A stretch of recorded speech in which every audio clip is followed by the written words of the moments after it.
Good morning, everyone. Sorry to keep everybody waiting, but there was a bit of a technical issue at the beginning, and I think we're getting people joining now, so we're going to get started rather than keep you waiting. Welcome to Cold Weather Warm Hospitality, the resources and best practices for Waterloo Region restaurants. This is our second session, the last one we had in July, and in the picture of me, it looks like I'm dressed for July, not for cold weather. I'm almost cold looking at it. It's bad enough looking at my own face on Zoom calls, but you can move that one right ahead, Laura. Thank you. You may have seen or just heard that this session will be recorded. It will be available after the session, but you should know that you will be recorded if you ask any questions, and it will be posted on the region's YouTube channel, and a link will be sent to all of the participants following so you can check it out. We know that there may be some people that were unable to attend today, so we want to make sure they have an opportunity to listen in on some of the things that we talk about today. The other thing is you are welcome to ask questions during the session. Please type them into the chat. You'll see the chat option at the bottom of your screen. If you click on that and send to a host, we will see the questions and we will respond to them, or our panelists or participants will respond to them as we move through the session. So as you can see in front of you, we have an agenda. We intend to be finished by 10:30. So we will be moving along swiftly and hopefully smoothly. I'm going to introduce our panelists as we move along so that you'll be able to see their faces as they're doing the presentations. So I'm going to start with the public health update from Andy Chong and Natan Summer, and they are public health inspectors in Waterloo Region. Andy, over to you. Hi, everybody. So my name is Andy Hong. I'm one of the health inspectors that works in the health protection and investigation team. So the public health update is just going to be split up kind of into two sections. The first part is going to be kind of the workplace stuff, and the second part is going to be the regulatory stuff. Both are equally important just because there are starting to become a lot of workplace issues. So we'll just talk about things like common issues, screening, isolation requirements, and that kind of thing.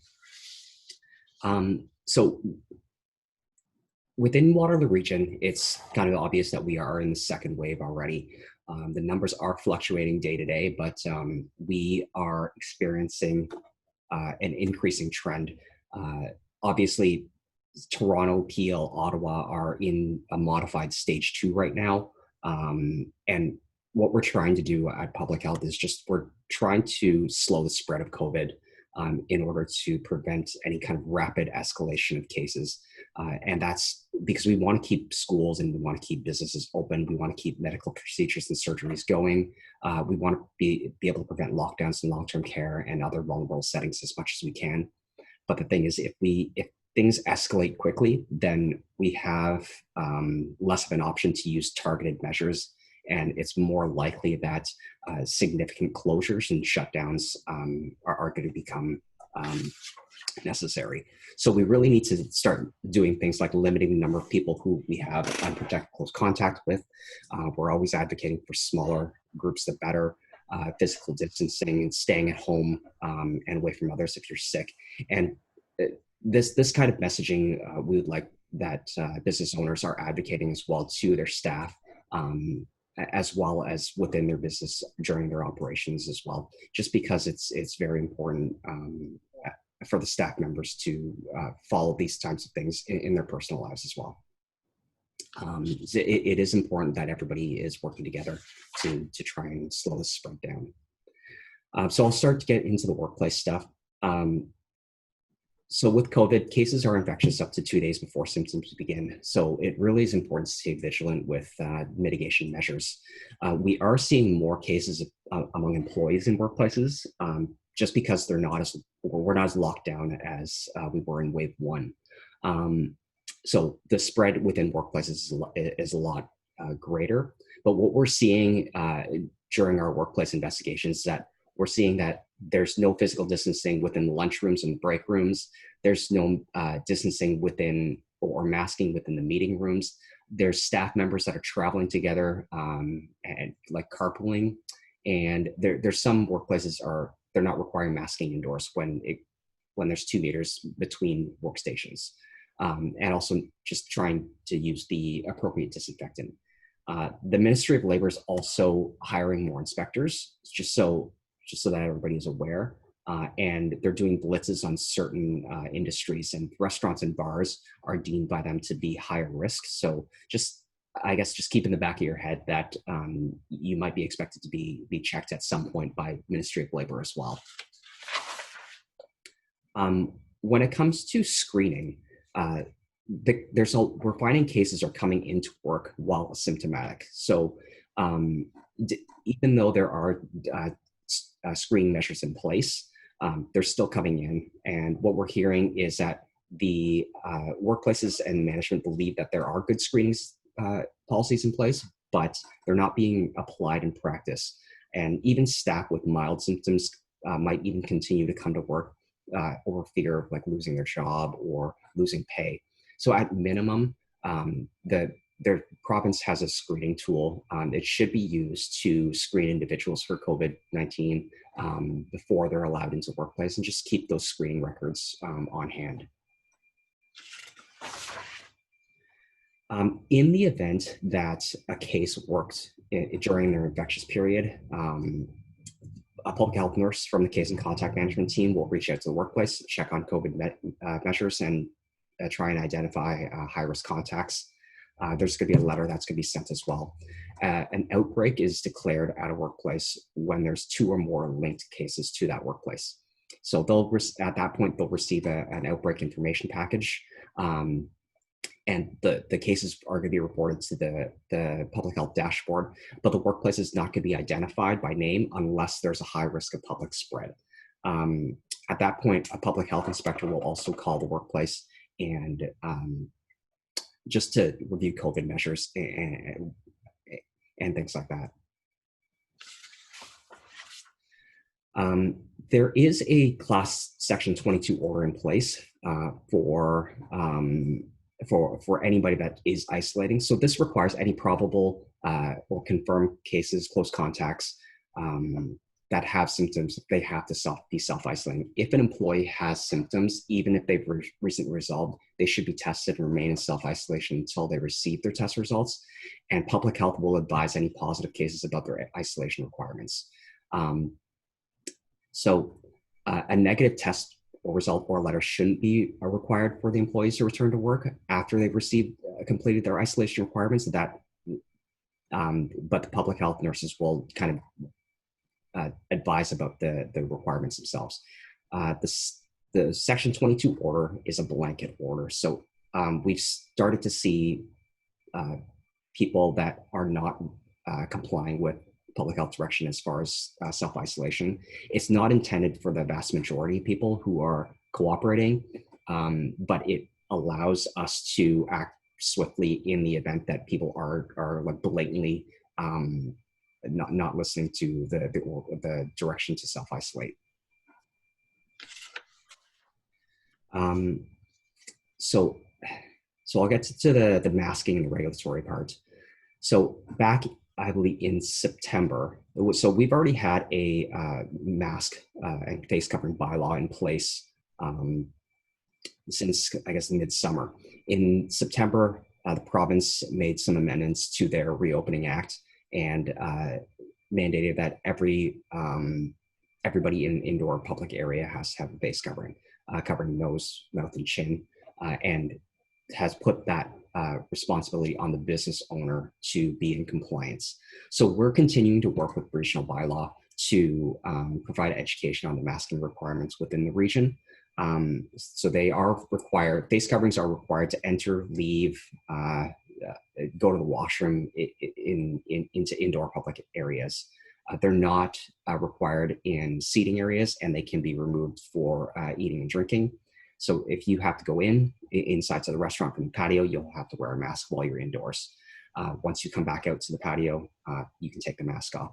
So restaurants can also make their own policies for those who aren't wearing face coverings. There's no really requirement in the bylaw or provincial regulation to refuse entry, but it is up to the business to kind of find a way to remain in compliance with the regulatory requirements.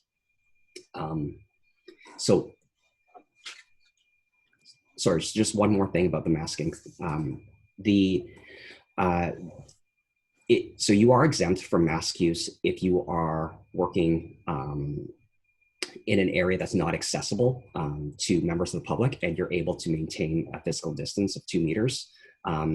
But in customer-facing areas, staff are required to have masks on. So as far as the regulatory requirements, the other regulatory requirements, there are right now targeted measures affecting restaurants, gyms, bars, banquet halls in Ottawa, Peel, Toronto, and New York as a result of their higher than average rate of transmission. So they're right now limited to 100 patrons maximum, 6 patrons per table, managing lineup safely, and mandating contact information be collected for each patron. A few weeks ago, our medical officer of health made some enhanced restaurant directives under the Reopening Ontario Act relating to just making sure that background music and sounds are no louder than normal conversation volume, just because so that people aren't leaning in to be closer to others as they listen to conversation, they're not raising their voice, they're not shouting in such settings. And when we do our monitoring, we do find that a lot of the operators are working hard to comply with most will cooperate with the level, with the volume of music. The other thing is that we're also requiring operators to collect contact information. Toronto, Ottawa, and Peel. And it'll speed up contact tracing should we require, and that this is the only reason that it is the contact logs are for. I'll speak a little bit about the outdoor dining. So structures on the patios should have 2 sides open to maintain a definition of a patio if the original license was for a patio. And there should be adequate airflow in outdoor environments, which assist in reducing the spread of COVID. Anybody that has patios or roofs or awning should also ensure adequate airflow as well. And also you'll also have to comply with all the other stage 3 requirements. About the dining domes, there have been a lot of media coverage about the dining domes. The province is supportive of them, but they've also warned against the potential risk of creating an enclosed space outdoors that is more confined and has less airflow than the indoor settings. They are looking at it to come up with some guidance. As of right now, public health is going to review on a case-by-case basis. There's all different sizes and shapes of these things out there. So there's blanket approval, I don't think can be totally done. So you'll want to consider things like party size, disinfection frequency, the time between parties, and the ventilation. You'll also probably want to check with building department just to make sure no permits are needed. Keep in mind with all this regulatory stuff, it is a fluid situation. So what is okay today may not be okay by the end of the week, depending how things go and depending on how what the province announces. Our website is constantly being updated with the major policy changes, and we've also sent out at least 2 mass emails to all of the businesses, like all the food businesses, with the policy changes in place. The gathering limits, I'll just quickly go over this. A lot of this doesn't really apply to the restaurant industry because there's already the guidance in the regulations for the 50 indoors and 100 outdoors for events. The 25 and 10 is mainly for private gatherings, unmonitored private events that are happening in people's backyards and things like that. So the only thing that you can't do is combine the 2 limits to have a larger event. In restaurants, if it's not an event that's happening, then we're still requiring that there's 2 meters in between tables and the regular distancing measures. The last section is just one thing that's come up, and we've received a lot of complaints from businesses that are approaching them to do safety inspections with wording that suggests that they are government inspectors. Now, the business that's reaching out it appears to be legitimate, but their practices are a bit deceptive. They target business owners that have limited English and charge a fee, and then get them to sign an agreement saying that they acknowledge that they're not a part of the government. So, public health, we do not charge fees to do the inspections. The only exception is when a legal firm requests a file search with an inspection, and that is done with our office staff. It's never done on site, and it's never done with the business operator. Our inspectors will have either provincial offenses officer badges or our regional ID cards on them. We do have some newer inspectors in the field that are finishing their training. They'll have their regional ID card and their manager's business card, but restaurants are welcome to call into the office to confirm if they have any questions about who is coming into their restaurant. And that is pretty much it on my end. Thank you, Andy. And thanks for putting your website up, because I think that's going to be very helpful for people. I think one of the challenges is that when regulations change, or you talked about a fluid situation, people aren't sure where to check. And the media generally gets that information very quickly and sometimes doesn't share full information. So it's great to have the right place to go, the authoritative place to go. One of the things I wanted to mention as well is that we work with public health and the municipalities, and we meet every week on Fridays to talk about new regulations or anything that might be changing, or how we can support restaurants during this COVID situation. So just so you all know, the municipalities in the province have been particularly helpful and flexible in trying to respond to changes very quickly during this situation. I want to see if anybody has any questions, and I don't see any in the chat.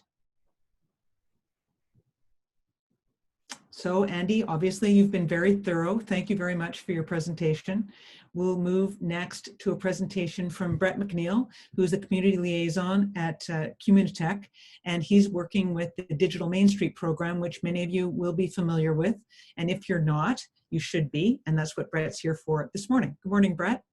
Hi, Minto. Thank you. Hi, everyone. Yeah, I'm really excited to talk to you all about the Transformation Teams program, which is a part of the Digital Main Street Future Proof programming. So Communitech, Tabia, and Invest Ottawa are three partners executing the Digital Main Street Future Proof programming throughout Ontario. And Communitech is partnered with 6 other regional innovation centers to help execute this programming in Southwestern Ontario. So we're really excited to let you know about this awesome program. You can go to the next slide. That would be great. So a bit about Transformation Teams. So you might have heard of Digital Main Street before, and you might have heard of the Digital Service Squad, which runs out of this small business center in downtown Kitchener. So there are a bit differences between the two, and I'm just going to go over the Transformation Teams. And then if you have any questions at the end versus Squad versus Digital Transformation, I can answer those. So the Transformation Teams are a team of dedicated students, which are all in Southwestern Ontario, which is really awesome, that work with businesses on a 2 to 6 week time frame to execute any type of digital transformation that is needed, that has happened throughout COVID-19. So each team has built up a custom plan to help your business deliver this plan in no more than 6 weeks, and a variety of topics. So if you need a business model change, if you're needing a new marketing strategy, social media help, web presence, online selling, content marketing, advertising, these students can honestly do it all. It's been great to see some of the projects that have come out of it. We are just finishing our first cohort of about 6 weeks and collecting some success stories, but some of the stuff that I've seen has been really cool that they're doing with all different businesses throughout Ontario. Really neat to see. So the teams work on a 2 to 6 week scope depending on how big your project is needed. So that is all just dependent on the scope of the project that you're needing help with. We can go to the next slide. So each team is built up of a copywriter, digital marketer, graphic designer, UX UI designer, and web designer / developer. Our web designers and developers kind of float between the teams because we noticed that not everybody necessarily needs a web developer, but they are there to help with any type of web solutions for you as well. We can go to the next slide. So this is a bit of the process and how it works. Everything is on digitalmainstreet.ca. And I'm going to include a one-pager with a link directly to the application process in a follow-up email. So if you go to digitalmainstreet.ca, you can sign up to participate into the program. Each program works with each one of our digital transformation teams works with a transformation team lead who are digital marketing professionals in a lot in KW, as well as Toronto, and spread out through Southwestern Ontario as well. But you get, once you have signed up, you get your approval, you go through your business and goals assessments with one of my teammates. The team builds a transformation team plan for you and they execute it dependent on the amount of weeks that are needed. And then we make sure to give you a transfer plan over to the business owner once you are completed your project, just to make sure that you obviously know how to transfer the skills that were put into place during your time scope. So we don't just kind of leave you high and dry at the end there. We really want to help you. And as well as once you're done with the transformation teams, it's really great to utilize our local digital service squad as well to be able to help you with any type of maintenance that you need after the transformation teams have taken place as well. We can go to the next slide there. It's super easy eligibility. The only eligibility that you need is you need to be a registered business in Ontario. That is it. Before, if you have looked at this program, there was a couple of weeks back, there was some more eligibility in place, but we have stripped that back. We really want to help as many businesses as possible through this program. It has been great. Some different examples I can kind of give you. I know we're all talking about restaurants here, but I'll just give you some broad examples of what the transformation teams can do. We've helped dance studios put their programming online. We have done full website redesigns for multiple businesses, helped businesses get their online store started, which there is also the Shop Here program from Digital Main Street, which is a bit different. But we can help with any type of online stores, of course, restaurants, helping you kind of pivot in this time of need, probably more in the marketing phase for you guys too, to make sure that we're getting people into your restaurants and helping with online orders as well is definitely something that we can do. This program doesn't necessarily like have a specific like industry type of thing. Like we want to help as many businesses, sectors, industries as possible with the transformation teams. And we are kind of a bit prioritizing commercial locations because we do want people to keep going out and coming into your locations. But of course, home-based businesses are eligible as well through all of that. Some other tidbits for eligibility and stuff are just some things to know. This is at no cost to you as a business whatsoever to have these teams come and do these transformations for you.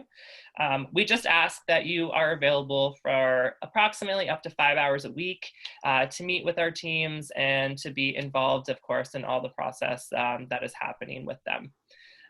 If we go to the next slide.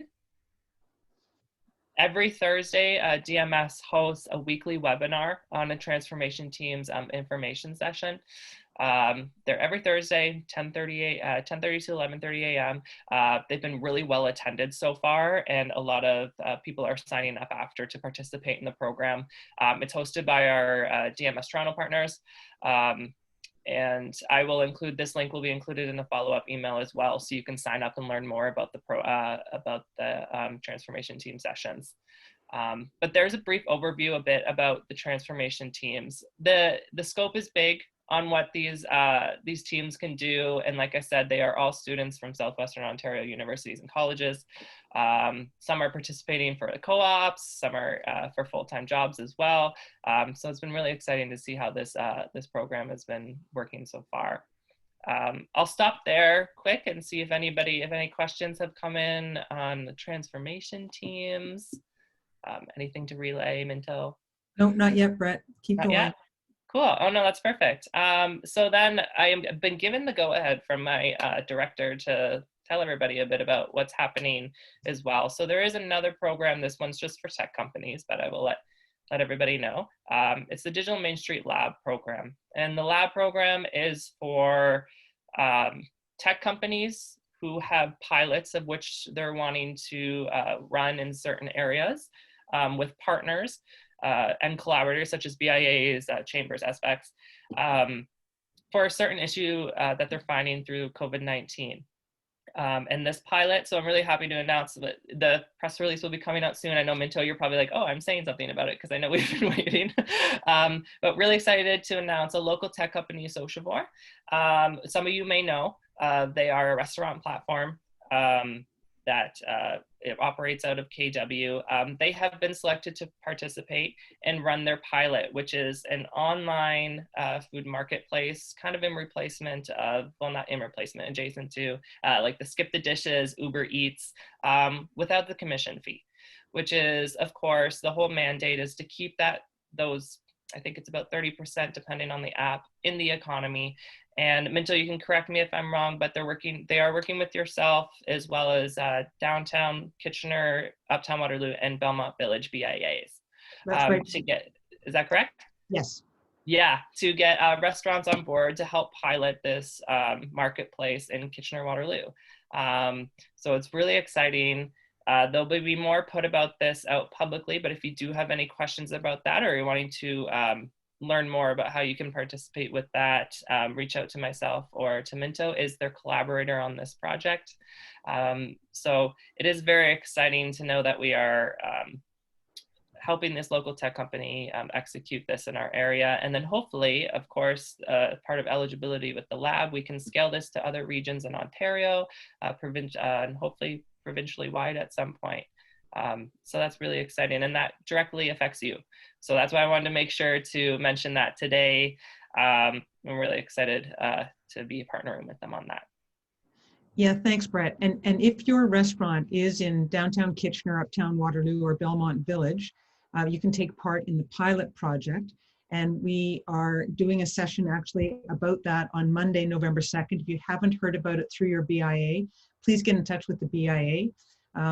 And we are expecting that we'll be successful pilot, in which case, as Brett mentioned, we'll be expanding that service across Waterloo region and hopefully more in the province, but really all we care about is Waterloo region. So. I can't necessarily agree, of course. Waterloo region first, but yes, province as well. Well, hopefully at the end. But yeah, that's a bit about the Digital Main Street programming that we have right now. There are a bunch of other programs. So I specialize in the Future Proof, but there are the Ontario grants, as well as the Shop Here program. Those are all available on digitalmainstreet.ca. And I'm here to answer any questions. We can include, or you can email digitalmainstreet@communitech.ca if you have any questions as well. And we can get back to you and help you with that. Thank you, Brett. Yeah. Does anybody have any other questions for Brett, or do you want to wait and contact him directly? I don't see any questions in the chat box. Thank you very much, Brett. That was a great overview, and thanks for talking about Sociavore and Waterloo Region Eats, which is what we're going to be calling the program. Yay.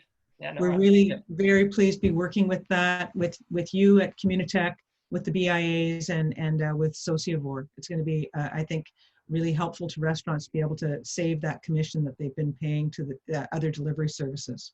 Absolutely. We're excited as well. Thank you. Thanks, Brett.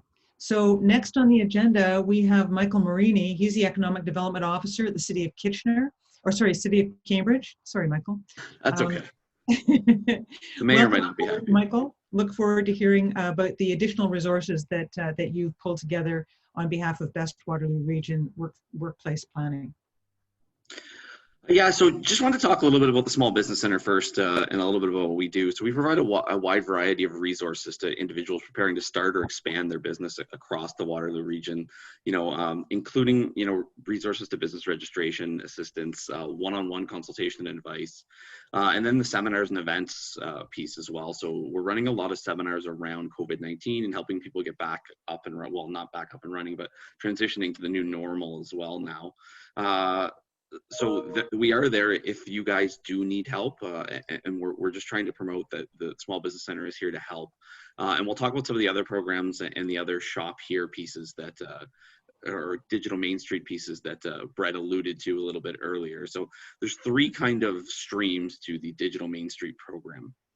The first stream is shop here. The second stream is the Ontario Transformation Grants, and the third stream is the future proofing, which is what Communitech and Brett are doing.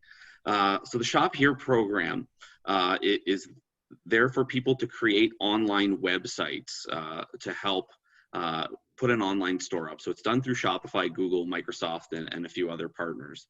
And the program trains you on how to manage your website, how to put it up, and provides you the support to get the online store running, registered, and marketed.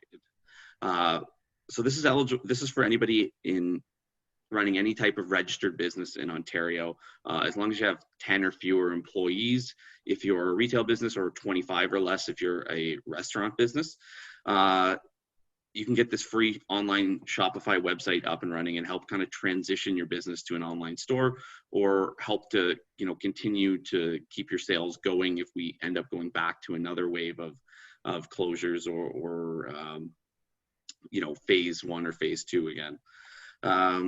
This is open to home-based businesses or commercial businesses, so it doesn't kind of specify for anybody. So this program's out there, and again, if you haven't gone out and you don't have a website, this is a great way to at least get your feet wet and get started. It comes with the training and the back-end advice, and as Brett says, there are seminars every Thursday in addition to this, as well as it provides you some Google ad credits and some Facebook ad credits too to help market your business online. So pretty comprehensive program that they put together really quickly for a lot of the businesses in Ontario, and it's a great way to transition to online if you haven't yet, or if you're thinking about it. The program is there for that. A little bit about the second platform, so the Digital Ontario Transformation Grants. The Digital Transformation Grants is for downtown Main Street businesses, so anybody within a BIA or close to a BIA area.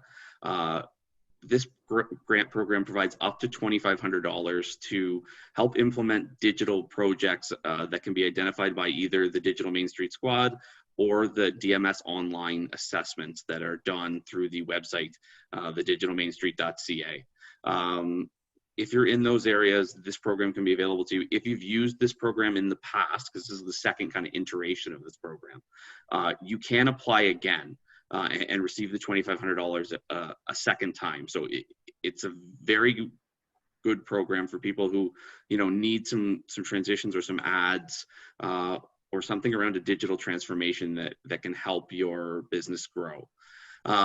They've put a deadline on this program, so they're asking for applications to be in before November 18th, if you can. Online, it does say November 30th, but there is a little bit of time for people to take a look at the application, make sure that they're inside the BIA area or close to it, and make sure that they meet all the qualifications. So they're asking for November 18th, if possible. If you have questions or you're not sure if this program's for you, the Small Business Center is also putting an information session on the Digital Transformation Grant on Tuesday, November 3rd from 6:30 to 7:30 p.m. So there are additional resources out there if you want to go and take a quick look at this program to make sure it's for you and to make sure that it can meet some of your digital needs. You can register to that by going to the Small Business Center, so waterloosmallbusiness.com, or sorry, yeah, waterlooregionsmallbusiness.com, and you can go to their events section and you can register for that, and most of the sessions are free. This one specifically is free as well. The other thing I want to talk about is the Digital Service Squad. So the Digital Service Squad is a trained group of professionals with strong tech and digital marketing skills and experiences that help people in these BIA areas transform their platform for free. They will be going out to all of the BIA areas or core areas in the region. Today, I believe they are doing Kitchener and Cambridge, and I believe one part of Waterloo as well. So the team members will be going out, knocking door to door, handing out socially distanced cards if you'd like to get more information. And they do book one-on-one appointments depending on what you'd like to talk about. It can be anything from Google My Business to social media to launching websites. And we have a pretty comprehensive team of 8 students that are, trained in all of these different areas, e-commerce shops, online training, trends to help improve customer engagement, things like that. And these services, again, are free to anybody in Waterloo region. So you can contact the Digital Service Squad by going through the Small Business Center's website again and clicking on the Digital Service Squad Hub platform, and it'll launch an email for you to answer or type in any of your needs and help to connect you with them. There are assigned members for each of the downtowns or BIA areas, so you'll be connected with one of the main people for that, and they'll filter out your request to the right person so that you can get the help you need directly brought to you. That's pretty much it. The last thing I want to talk about is we've put together a cash flow tool for everybody in the region who needs help with their cash flow and managing their cash flow of their business. This is one of the major aspects we've seen through the pandemic with the Small Business Center, is that people are having issues with cash flow and struggling to keep their cash flow positive.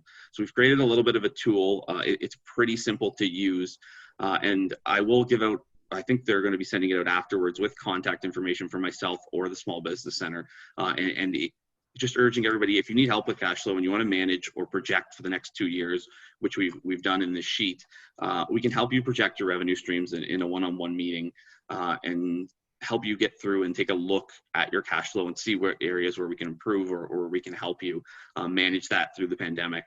We've been doing this for a lot of businesses, so if you're struggling and need help, please feel free to contact one of our advisors, myself or Rob in Kitchener or Ksenia in Waterloo. We'd be happy to help you through a cash flow exercise and make sure that you understand and grasp everything that's going on. So that's it, Minto. Thank you for the time today, guys. Really appreciate it, and I'll pass it back to you. Thanks, Michael. You may want to put your and Rob's email addresses in the chat. I will afterwards, yes. That would be great. And I don't see any questions, so I think people are saving them up for following the session. Thank you, Michael, for a very informative presentation about what support and seminars available for small business. The small business website has got a huge number of seminars available, and they're all available on their website for sign up. Now we're going to get to the panel discussion, and this is something that went over very well last time, and we're very happy to welcome Court Days Hotel from the neighborhood group of companies. That's Borealis, for those of you who don't know. Jody Palabisky, who's the Charcoal group of restaurants, and Derek Lebert and Rob Brown from Village Beer Garden and Block 3 Brewery, who also many of you will be familiar with. So we have come up with this group of experts to answer a few questions and talk about what they've been doing through the pandemic to get through it. So over to the panel. I think we're going to go live. Oh, this is exciting. Good morning, panelists. Nice to see everybody. So I'm going to kick off the discussion a little bit with something for you, Derek and Rob. With the cold weather now here and here for the long run, sadly, we know that many restaurants are looking forward to working with the idea of extending the patio season as long as they can, because we know people apparently feel more comfortable sitting outside. To that end, Derek, the Village Beer Garden in St. Jacobs has come up with an interesting way to try and expand or extend the season. What can you tell us about the domes that you've set up, and it looks like that you're sitting in now? And what would you say to other restaurants that might be considering something similar? Oh, Derek, you're muted. There we go. Yeah, this was a initiative that we were kind of looking at whether or not COVID was happening or not, because we were looking at adding an interesting feature to the village and being able to extend our patio. And then when some of this stuff around COVID started happening, we put the plan into fast forward because we thought it was an interesting way to for customers to safely dine.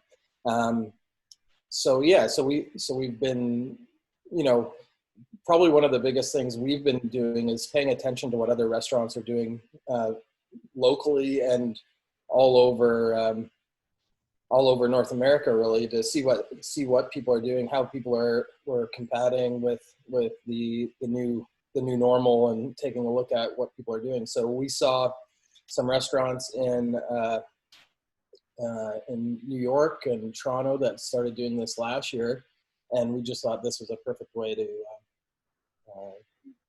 for a great addition to St. Jacobs Village. Did you have any issues with permitting, or who did you have to get to come and look at them in order to give you the go-ahead moving forward? Yeah, there's three main ones. So we've been working with public health, and Rob has been working with Andy directly, just because there is a lot of changes going on. We have been paying attention to the changing government mandates as well, and trying to be proactive on that. So right now we're limiting table sizes to 6, even though right now I think we're allowed to be at 10 plus, but we're limiting to 6 because people are booking in advance, and we don't want someone to have to leave 3 or 4 people at home. So we've been working with the township, trying to get our building permits and make sure they're set up properly, and as well as the fire regulations to make sure we're heating properly, using the right heating source to make sure that everyone's safe. So a lot of different people we've had to work with. Yeah, but it's fantastic, and you've gotten great media coverage on it, as has Patio House. So congratulations to Patio House and to you guys to coming up with something that's a little bit different. I've seen in Europe different ideas like that that they've been doing before COVID, and people in Europe tend to be, and at ski resorts tend to be quite happy sitting outside in the snow, having a meal. So hopefully we can convince people in Waterloo region to do the same, because we've got lots of restaurants offering patios all winter long. Yeah. Court. I guess what I'm wondering is what is the next thing that you're trying to do to keep your restaurants in business and keep staff in jobs? Like, what are you trying to do when you know that we could be threatened with closing the indoor restaurants, and we're getting into the winter season? I know that you've got some ideas that you'd like to share. Yeah, well, I think one of the big things has been everybody's been trying to figure out what that silver bullet is and how we're going to come out of this or find a new business model. And the most overused word over the past few months is pivot. And I find a lot of people are pivoting so much they're spinning around in circles, and we're kind of losing sight of what it is to what our brands actually are, and to really dig in to figure out what is most important to the guests that come into the restaurant. Why are they coming into your space? And then once you figure that out and realize that, people are coming out for restaurants for an experience. They're coming out to celebrate something. So, a simple shift is, how do you offer those things in the comfort of someone's home? And, and that's, most Paramount is offering a safe dining space indoors, right? And that's key. But there are still, there's still some fear out there for some folks that would normally like to come and support your restaurant. So how do you offer them something? And so we started just looking at what are the key pieces for each of the restaurants. So Borealis, people go for a nice dining experience. They enjoy some local wines and beers. And so we've partnered with, a couple of the farms that we deal with, some local wineries and cheesemaker, and start doing these wine packages, wine and cheese tastings, and partnered with one winery in specific to do virtual tastings for people. And that was really designed, to figure out what, during the holiday season, it's a busy time for restaurants. And we know that those big group dining, corporate dining experiences are just not going to be happening as often. A lot of people are going to be holding off or looking at some other means. So how do we get in front of those clients that we've had in the past and get them something great to offer for their staff or for their friends and family?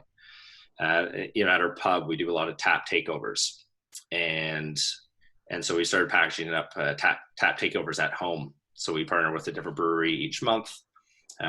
We offer 6 beers. We've done a custom poster, and so they get these little packages. So we'll offer those for every month, and then we're offering a beer advent calendar, which will be launched I think on Tuesday for the pub. So I'll have 25 beers in it. Creatively packaged so you can actually store it in your fridge that are cold. We just hopefully it's not like my kids that will eat their chocolate first thing in the morning. Hopefully people aren't cracking beers first thing in the morning. But we will be offering a replenishing pack if people just get a little too excited and get to the end. But I think that the big piece has just been, as tough as this whole thing has been, how do we still have fun and be creative around it? How do we stay positive, and how do we keep our staff engaged and feeling like we're doing everything possible to keep things going? We've gone from everything, looking at air purifiers in the restaurants. We have put in one. We realize that guests don't really care that much if they're there or not, but it's had a really big impact on our staff. They just feel a little more secure coming in there because they're the ones who are really at most risk. They're the ones traveling between tables, grabbing plates and everything else like that. So they appreciate some of those things. But yeah, our biggest focus is really just sticking to our brand and what we've done in the past, and just offer it in just a couple of different creative solutions. Yeah, thanks, Court. Those are great ideas, and I completely agree. I mean, my background's marketing, so I completely agree with trying to stay on brand. I mean, it's going to be very difficult to introduce a new brand in this time, and if people like your brand already, they're going to be coming out to look for it again. Speaking of staying on brand, Jody, I'd like to pull you in here. The pandemic has made things challenging for restaurants around the world. I was going to say across the region, but the hospitality industry is really struggling. And I know you and I have talked a little bit about how important it is not only to stay on brand, but to remember that we're in the hospitality business. Can you talk a little bit about that and how restaurants can do that and continue to welcome people to their restaurants, or to order takeout or delivery? Yeah, thank you very much, Minto. And Court touched on a few ideas there, but for me, what I think that people are, when they come out to restaurants, they're looking for experiences. Of course, they want to be safe. They want to feel safe. But on top of that, they want a little bit of escapism, I think. They want to forget about what's happening, in the real world. And I think there's a lot of people actually working inside the house all day. They're anxious to get out, where, it used to be people go to work all day and they don't necessarily want to leave the home at night. So we've actually seen a pretty solid level of support from guests. And I think one of the pivotal pieces is, as much as, we all saw, lots of social media before reopening of phase 1 back in June, where people talked about, let's give restaurants a lot of slack. Let's go in there, remember that they're going to have a tough time and they might have less. But the reality is, when people come in, they're spending their hard-earned dollars, and in some ways, the dollars are even harder earned right now because so many people are having difficulties with work. They come in, they just want to reprieve. They want to forget about everything going on. And so we've tended to see a lot of people, and we operate in several different markets. And so in various markets, we've seen people that are kind of, I hate to use the term, but using COVID as a bit of an excuse or a bit of an opportunity to shrink hours, to shrink menus, probably to a degree that makes the experience less desirable. And so one of the things that we keep talking about is, do not compromise on the experience. Do not take this opportunity to shrink the menu. Yes, it is hard. Do not, where of course now we're all closing a little bit earlier at night, as mandated by 11 o'clock, et cetera. But we're not stopping our brunches on the weekend. We're not, in fact, we're doubling down. In some markets, we're starting those things. And so we've seen, we're in one market outside of KW where every restaurant around closes at 9 o'clock. And so we get an extra hit at 9:15 of new guests coming in, and there's an opportunity to wow them and make them regular guests even far beyond COVID. And in many cases, we're still on a wait at 10 o'clock at night on a Wednesday or Thursday night because the competitors are completely closed down. We've seen competitors take shortcuts, put their menu in half, and guest favorite items. And I've certainly experienced it myself when I've gone out to restaurants as well. I've gone into restaurants that are normally open till 10 or 11 at night, and I told you the story the other day about walking into a restaurant and trying to get a table, and it was 8:32, and they told me the kitchen closed at 8:30. And so, to me, those are opportunities, to capitalize on new people walking into your business. But it's also a little bit of a cautionary tale to say, I think you got to keep on keeping on what got you there, and stay focused on those things. And in fact, I think there's an opportunity for even focusing on a higher level of execution. And so, not that I ever want a guest to feel rushed. Their pace is our pace, whatever they're in for. But at the same time, if there's a way you have less tables, how you optimize those tables. Are guests happier if they have a drink in front of them in 3 or 4 minutes instead of 6 or 7 minutes? Yes. Are they happier if their appetizers are out in 6 minutes instead of 10 minutes? Yes. And so by focusing on an increased quality of execution, again, not that anybody would feel rushed, but an hour and 27-minute dining experience rather than an hour and 42-minute, if you add that up over a period of a day, allows you to optimize your seats, optimize your tables in a far different way to everybody's satisfaction. Guests leave and go, wow, that was fantastic. It was lunch. I had to get somewhere. And so we're seeing those kinds of opportunities. We're even looking at the small things. I read a statistic where, and I think it's quite high, but people that dine in restaurants for lunch, it was close to 20% leave on the way back to the office, go through Starbucks and get a coffee on the way back to the office. They don't necessarily want to sit at lunch and have a coffee. They don't have the time to do it. They don't necessarily want a dessert, but they'll leave and go through drive-through. So we're trying to have takeout cups ready. And can I get you a coffee to take back to the office with you? And it's funny because I'm the kind of person, if I'm dining with my partners or whoever else, if someone offers me at lunch, I'm all in, and everyone around the table goes, yeah, me too. I'll grab one of those. And so there's those types of little opportunities that are not only great for revenue, but I think people see it as a higher level of service and an experience. And now we have people asking a little bit more often for them preemptively. So we're trying to look at things where, of course, there's a multitude of ways that you can spend money and invest in this, but there's a lot of things you can do inside of your restaurant just to stay compelling and focus on the experience and the guests walking in your door and trying to optimize that opportunity for them. Yeah, those are great points, Jody. And to all of you, one of the things that we are looking at Explore Waterloo Region is trying to encourage businesses to support our businesses within Waterloo Region. And you mentioned businesses going out for group lunches or Christmas parties. I know Court and I'm sure Charcoal and Block 3 and Village Beer Garden and many others are looking at options that you can offer to your clientele who may not be taking their staff of 15 or 20 out for lunch or having a Christmas party, so that we can try and keep the money in the region.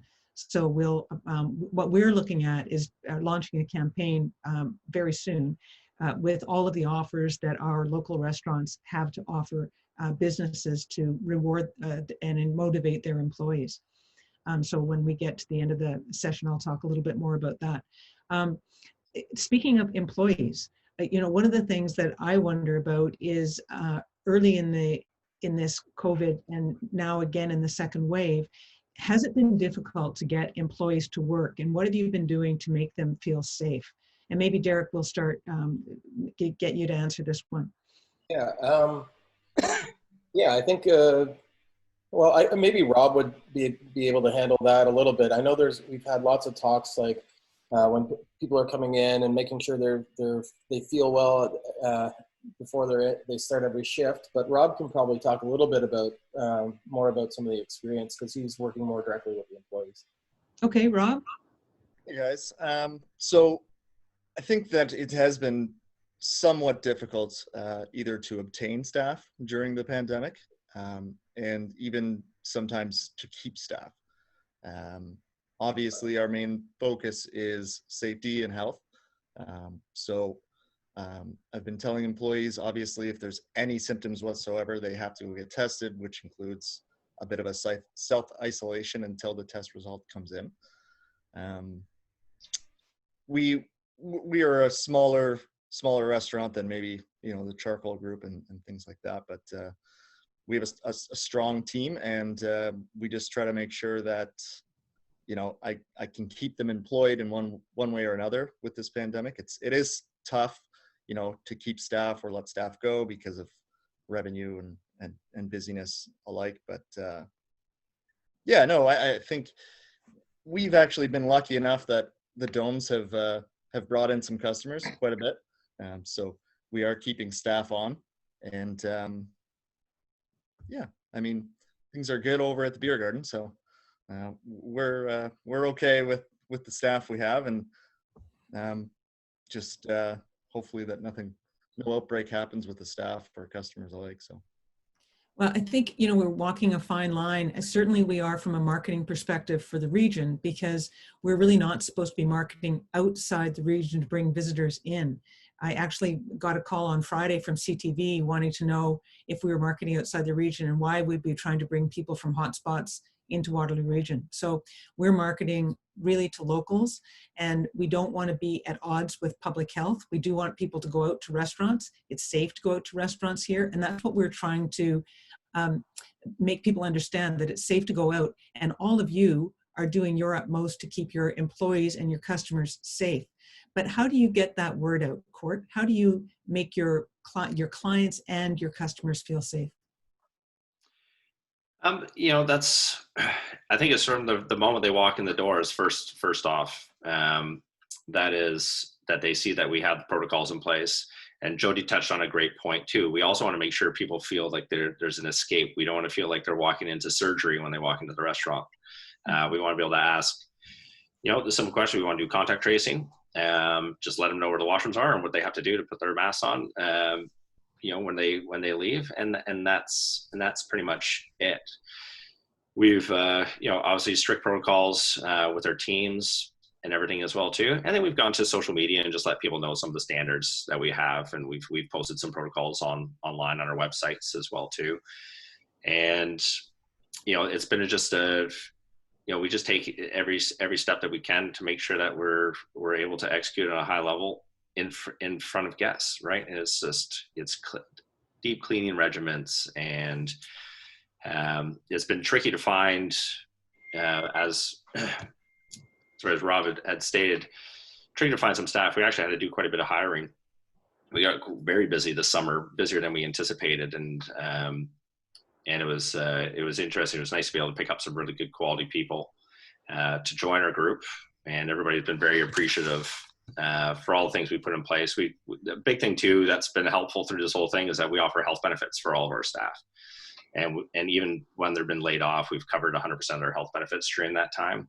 And so it's put them a little bit at ease if they've ever had to take any time off, or you know, especially if anybody's sick. We've done this, you know, pretty much what everyone else has done. You got to self-isolate. Let us know if you've gotten a negative test, and then you're welcome to come back to work.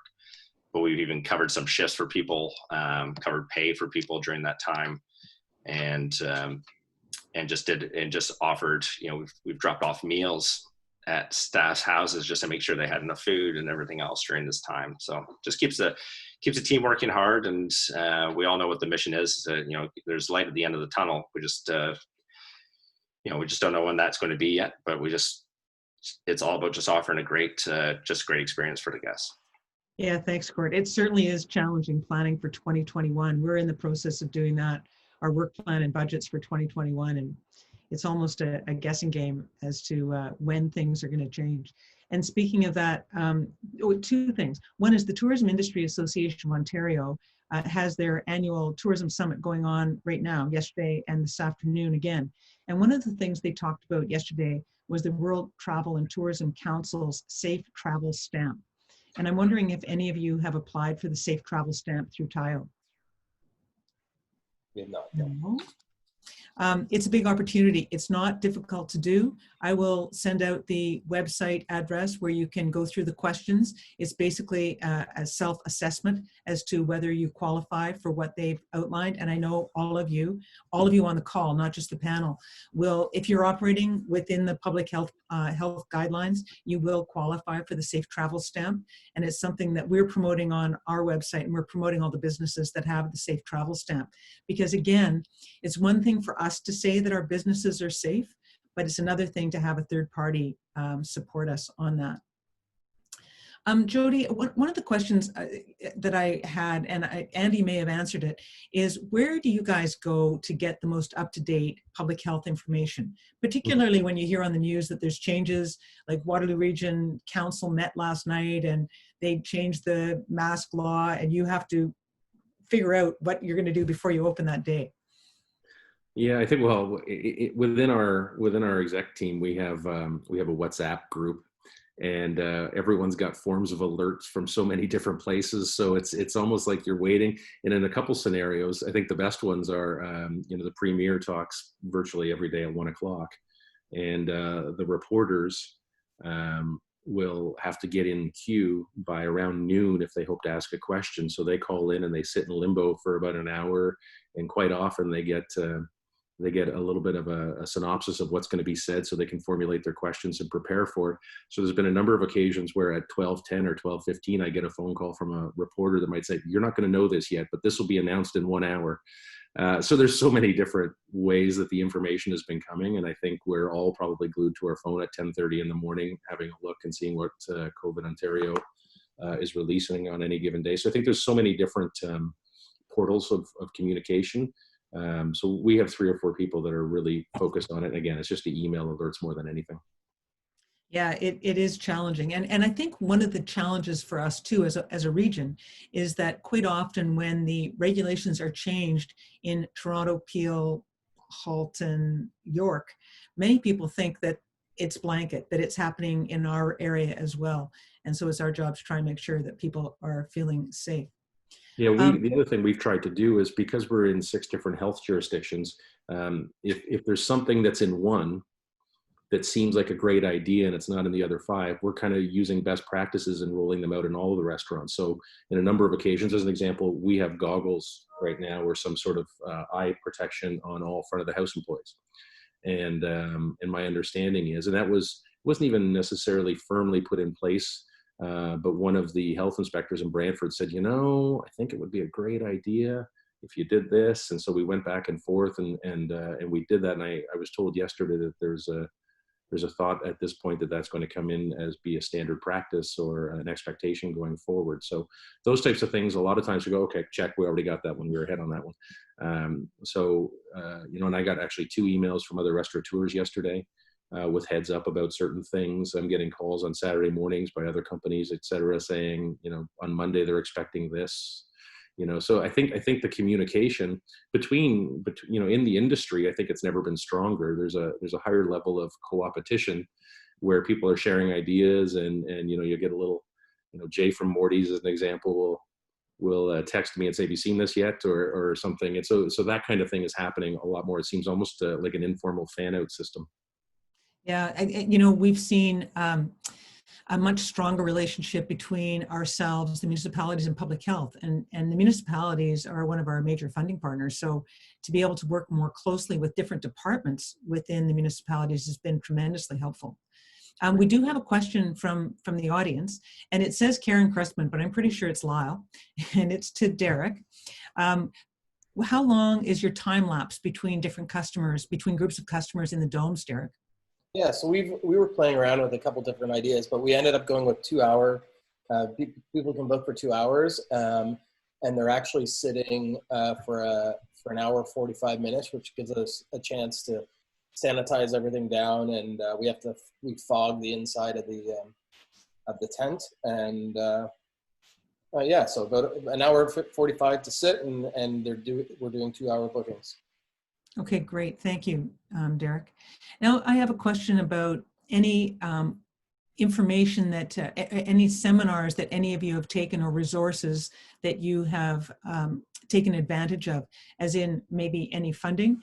I mean, Michael talked a little bit about some of the funding that's available for small businesses, and I'm wondering if any of you have taken advantage of any of the offers or any that you found particularly helpful.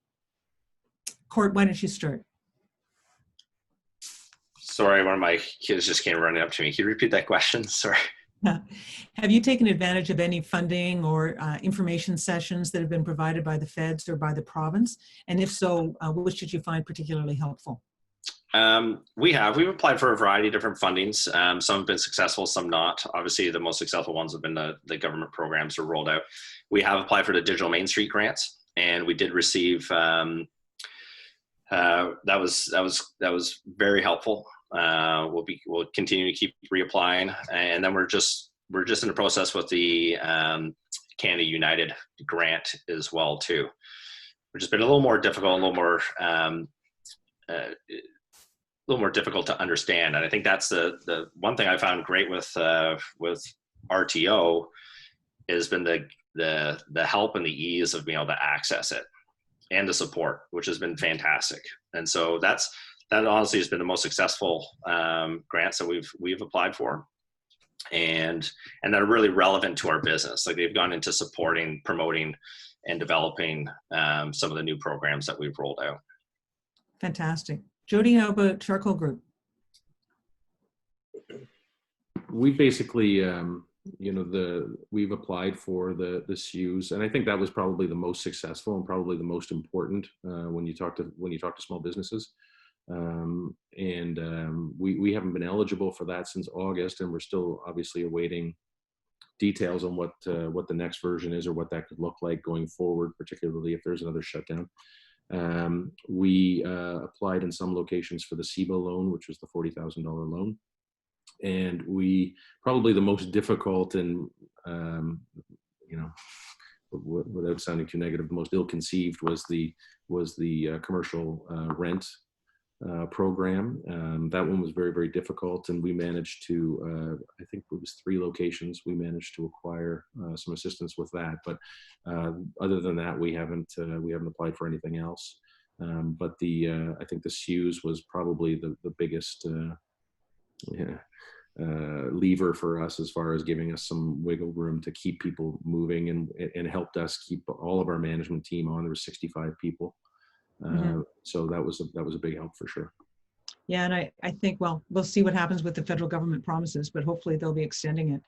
Derek, how about you guys? Yeah, we've taken advantage of some of the federal government programs, but probably the 2 that stick out would be the CEBA loan, which came at a great time for us, coming out of like our slow season, and then COVID happened. So it was really good timing for us. And then the second piece was I think it's Digital Main Street. Sorry, my partner handled this grant, but it allowed us to do spend some ad spend on digital ads.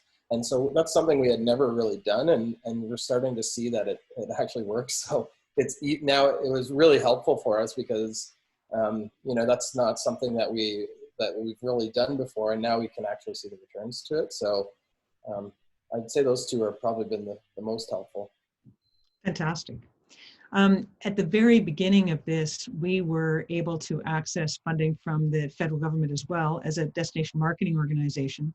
So through the Regional Recovery and Resilience Fund, RRRF, it's way too many R's. So we were able to refund all of our members their membership fees for 2020, and also to refund any marketing partnerships that we had set up for 2020 that hadn't been fulfilled yet. And considering that happened in March, that was almost everything that we had collected. So we have now been working with everyone as a partner, everyone in the region, whether they had signed up for a partnership or not. And it's really changed the way we market the region. I think it's a good thing. The other thing that FedDev has come out with that has been interesting, we don't know how much money we've got yet, but we applied for funding to support restaurants across Waterloo region with support for PPE, for any renovations that you may have had to have done to make your area safe for COVID, and for the takeout and delivery program if you work with us on Sociavore, or if you did something else through Digital Main Street or otherwise. That's the money. We applied for $1 million in support to try and support our businesses across the region. I know we're not going to get that because they only had $8 million for all of Southern Ontario, but my argument was that if you don't ask, you're not going to get it. So they want to turn very quickly on this one. We sent in the application. The deadline was October the 13th. And I heard from FedDev last week that they hope to release information about who has received funding by the end of this week. So I'm anticipating that we will have applications open for restaurants across the region probably by mid-November, but I will keep you posted on that. And hopefully we'll be able to provide some even more support for you. I don't see any other questions for the panel, but I'll give it a second to see. Sherry, just so you know, I didn't see the question from Lyle before, so if you have any questions, please forward them. No? Okay, I'm going to move on then. Oh, and it's me next. So I started talking about what we've been doing for our partners, and when we, I had to lay off my team as well, and they came back at the beginning of June, and we started with the Waterloo Region United campaign. We're continuing that. Well, when we first started, I thought it would go until the end of the year, and then we'd be able to go back to regular marketing, but it appears that's not the case. So we will be continuing with the Waterloo Region United campaign into 2021, and we have sent information, asking for information from all the restaurants that we have in our databases, and we're working with the BIAs to find out what you have on offer for the winter, fall, it's still fall and winter season. If you've got corporate offerings, anything like that, please send them to us. I will put in our website or in the chat the email address that should be sent to if you missed the email that came out from us.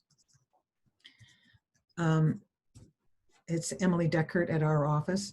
So we're going to continue trying to convince people that winter patios are the way to go and they should be enjoying eating outside, but we'll continue to offer indoor dining as an attraction.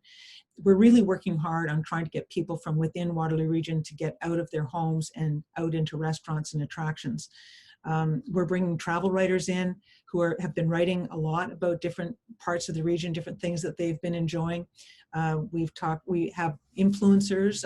Andrew Coppolino works with us a lot, and you may hear him on Friday mornings on CBC talking about all sorts of different types of restaurants that he's going to and what's going on with food in the region.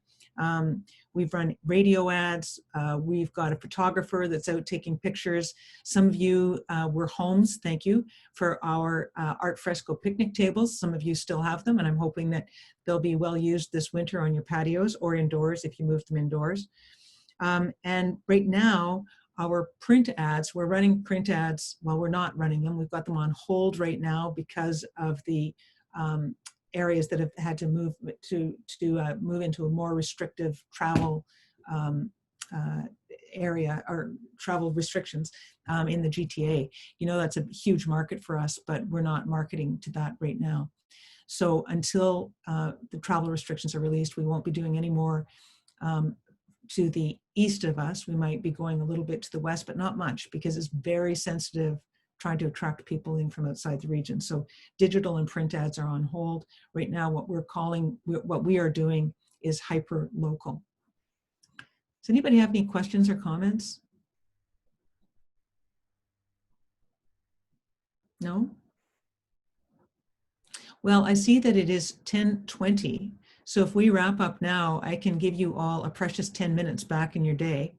And really, really appreciate everybody being on the call today. Thank you to all the presenters, Andy and Natan, Michael, Brett, Jody, Derek, Rob, Court.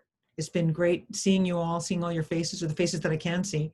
And I hope that the next time we're doing this, we'll be talking about how we're moving forward in a fully open economy. Thanks, everybody. Goodbye.